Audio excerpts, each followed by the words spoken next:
हरिः लोकाभिरामं रणरङ्गधीरं राजीवनेत्रं रघुवंशनाथं कारुण्यरूपं करुणाकरं तं श्रीरामचंद्रं शरणं प्रपदे।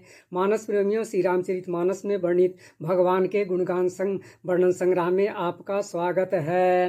पूर्व भाग में बालकांड दोहा क्रमांक 17 से लेकर के 19 तक में आए भगवान के गुणगान का वर्णन सुना। अब आज के भाग में दोहा क्रमांक 20 से लेकर के 21 तक में आए भगवान के गुणगान का वर्णन सुनेंगे।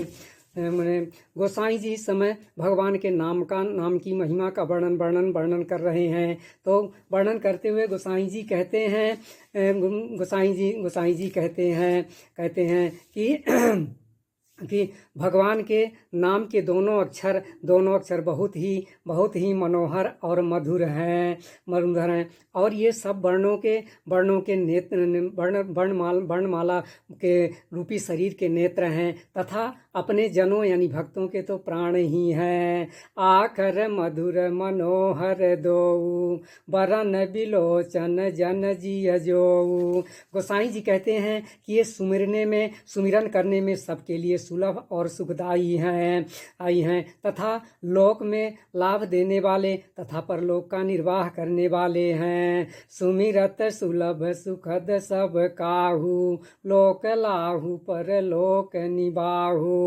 गोसाई जी कहते हैं ये कहने और सुनने तथा सुमिरन करने में बहुत ही अच्छे लगते हैं और गोसाई जी तो कहते हैं कि हमारे लिए राम लखन के समान प्रिय हैं। कहत सुनत सुमिरत सुठिनी के राम लखन सम प्रिय तुलसी के।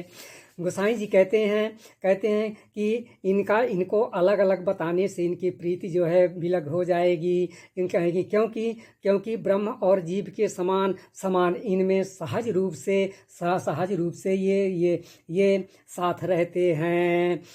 बरन प्रीति बिलगाती ब्रह्म जीव सम सहज संगाती। आगे गोसाई जी कहते हैं कि ये नर और नारायण की तरह सुंदर भाई हैं और जग का पालन करने वाले तथा जन के तो विशेष रूप से रक्षक हैं। जन यानी अपने भक्तों के विशेष रक्षक हैं। नर नारायण सरिस सुभ्राता जग पालक विशेषी जन त्राता। फिर गोसाई जी कहते हैं कि भक्ति रूपी सुंदर नारी के कानों के आभूषण हैं तथा जग के हित के लिए निर्मल चंद्रमा और सूर्य हैं। भगति सुतिय कल करन विभूषण जग हित हेतु विमल विधुपोषण। फिर गोसाई जी कहते हैं कि ये मुक्त रूपी अमृत के स्वाद और तृप्ति के समान हैं तथा पृथ्वी के धारण करने के लिए शेषनाग और कच्छप के समान हैं। स्वाद तोष सम सुगति सुधा के कमठ शेष समधर वसुधा के। फिर गोसाई जी कहते हैं कि ये भक्तों के मन रूपी कमल में विहार करने वाले भौरे के समान हैं तथा जसोमति रूपी जी के लिए तो मानो कृष्ण और बलराम हैं। जन मन मंजु कंज मधुकर से जी है जसोमति हरिहल धर से। ऐसे गोसाई जी कहते हैं कि राम नाम के दोनों अक्षर बहुत ही शोभा है और ये सब अक्षरों के ऊपर हैं।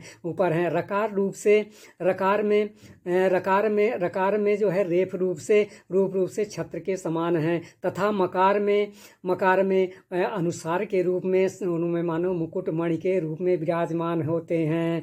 एक छत्रु एकु मुकुट मणि सब बरनन पर जो तुलसी रघुबर नाम के बरन विराजत दो।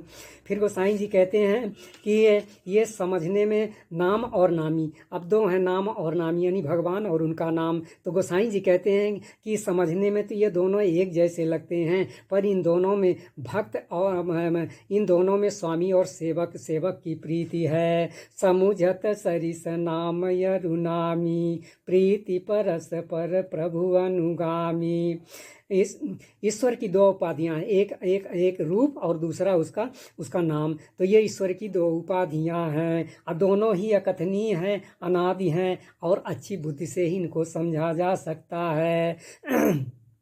नाम रूप दुई ईस उपाधि अकथयनादि सुसामुझि साधि। अब इनमें से नाम बड़ा है कि रूप बड़ा है?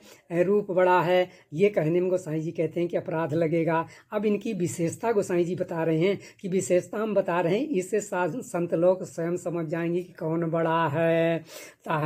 को बड़ छोट कहत अपराधु सुनि गुण भेदु समुझि हैं साधु। गोसाई जी कहते हैं कि रूप जो है नाम के भी अधीन है।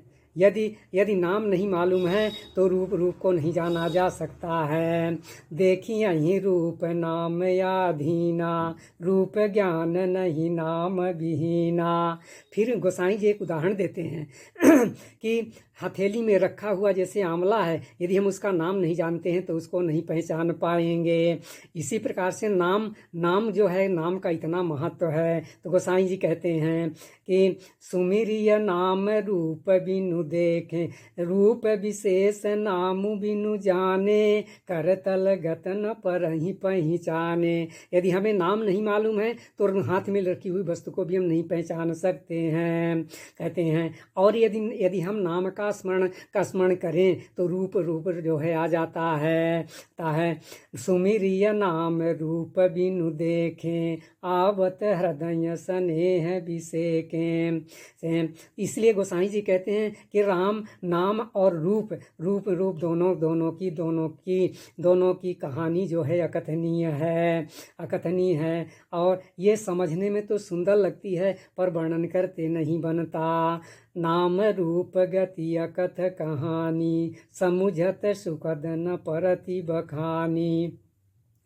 अब गोसाई जी कहते हैं कि ईश्वर के ये जो दो रूप बताए, सगुण और निर्गुण, तो इनमें नाम ही साक्षी है। इन दोनों के बीच में नाम साक्षी है। और ये जो है निर्गुण और सगुण दोनों का परिचय कराने वाला, ज्ञान कराने वाला सुंदर दुभाखिया है। आता है अगुण सगुण बीच नाम सुसाखी उभय प्रबोधक चतुर दुभाखी।